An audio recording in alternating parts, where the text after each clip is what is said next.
अमृत 75 साल की आजादी से निकला,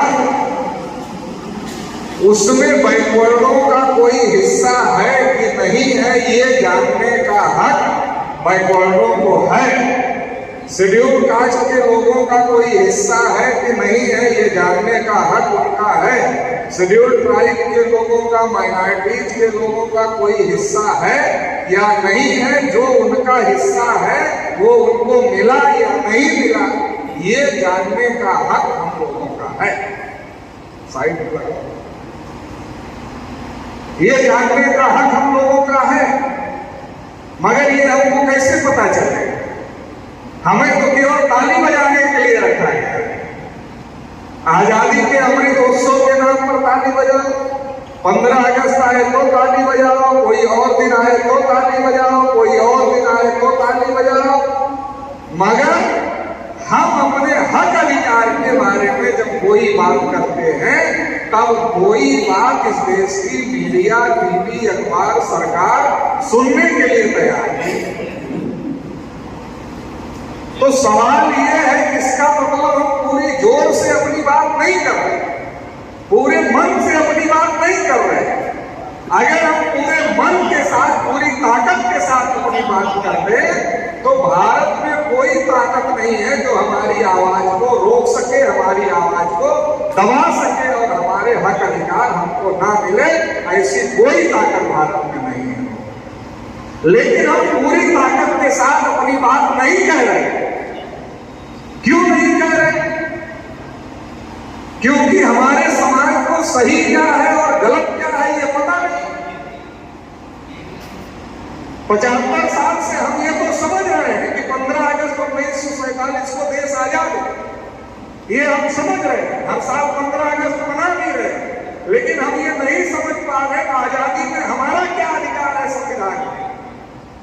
ये हम समझ नहीं पाए 75 साल में कि बाबा साहब अम्बेडकर ने जो संविधान बनाया, उस संविधान में हम लोगों को क्या अधिकार दिया हुआ, वो अधिकार हमको मिला कि नहीं मिला। जब हमारा समाज इस बात को नहीं समझे तो कौन सी आवाज उठाए? और जिन लोगों ने हमारे हक अधिकार पर कब्जा किया हुआ है वो समझने नहीं दे। आप देखिए मीडिया वालों, हम लोग 52% कहते हैं अपने आप को, अगर आज गिनती हो जाए तो ओबीसी 60% से कम नहीं। और अगर इतनी बड़ी आबादी के लोगों की आवाज दबा दी जा रही है, इतने बड़े लोगों की खबर देश की किसी मीडिया में नहीं है, क्यों नहीं? पाकिस्तान से एक महिला चली आई 4 बच्चों को ले, उसकी खबर देवराज चल रही। एक यहां से चली गई हरियाणा से, उसकी भी खबर चल रही। आने वाले की खबर है, जाने वाले की खबर है, देश को बनाने वाले की खबर देश के टीवी, अखबार, मीडिया में नहीं। कोविड लग गया, सारे कारखाने उद्योग धंधे बंद हो गए। इस देश की अर्थव्यवस्था को किसने संभाला? इस देश के किसानों ने संभाला, खेती करने वाले लोगों ने संभाला, मगर उसकी खबर दिखाने की फुर्सत किसी टीवी अखबार को।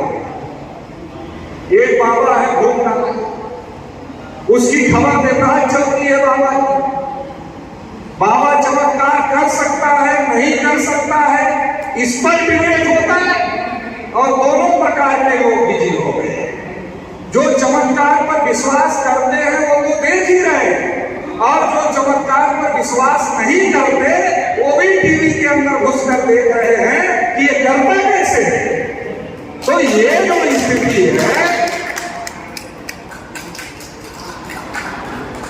तो ये जो स्थिति है कि देश का टीवी क्या कर रहा है, हमारा दिमाग क्या बनाना चाह रहा है, हम सोचेंगे। जो हमको समझाया जा रहा है, जो हमारे आदमी के दिमाग में डाला जा रहा है, वही तो सोचेगा। हम घूमते हैं देश भर में, बहुत सारे लोगों के घरों पर छत नहीं, मगर छप्पर के ऊपर टीवी का एंटीना जरूर है। छत नहीं है मगर एंटीना जरूर है। एंटीना क्या कर रहा है? एंटीना दिमाग खराब करने का काम कर रहा, और कुछ नहीं कर रहा। हमारे लोगों का दिमाग खराब करने का काम कर रहा। पहले मीडिया जानकारी देने का साधन थी, अब मीडिया दिमाग खराब करने का तंत्र है। पहले जानकारी देने का साधन थी, अब दिमाग खराब करने का तंत्र है। तो बागेश्वर धाम को दिखाया जा रहा है। पाकिस्तान में लोगों के पास खाने को नहीं है, भूखे मर रहे हैं। बांग्लादेश में खाने को नहीं है, मर रहे हैं। श्रीलंका में खाने को नहीं है, मर रहे हैं। ये खबरें चल रही।